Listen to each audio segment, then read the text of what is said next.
குரு பகவான் கார்த்திகை நட்சத்திரத்துல இறங்குறாரோ அன்னைக்கு அரசாங்க வேலை உண்டு சிம்ம ராசியில பிறந்தவங்களுக்குலாம். ஏன்னா சூரியன் நட்சத்திரம் கார்த்திகை நட்சத்திரம். அப்ப அரசாங்க வேலை, அரசாங்க ப்ரொமோஷன் எல்லாமே உண்டு. அரசியல்வாதினா பாருங்க சாதிப்பாங்க, அடிப்பாங்க பாருங்க கில்லி மாதிரி. அரசியல்வாதிகள்னா எதிர்பாராத ஒரு பதவிகள் திடீர்னு கிடைக்க வாய்ப்பு உண்டு. எப்ப ஜனவரி மாசத்துக்கு அப்புறம் கரெக்டா அந்த புத்தாண்டு பிறக்கும் போது அரசாங்க வேலை, அரசு மூலம் அனுகூலம், அரசியல்வாதிக்குனா எதிர்பாராத ஒரு பதவி கிடைக்குது. யாரெல்லாம் சிம்மராசில இருக்கீங்களோ அவங்க எல்லாம் உண்டு. வண்டி வாகனம் வீடு வாங்கணும்.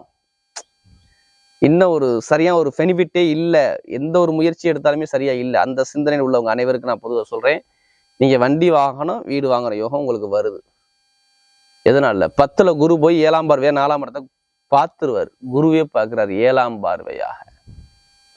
அப்ப வீடோ இடமோ பூமியோ நீங்க வாங்குற யோகம் இருக்கு. குரு பார்த்தா கோடி நன்மை. ஏப்ரல் கடைசி அப்புறம் அந்த குரு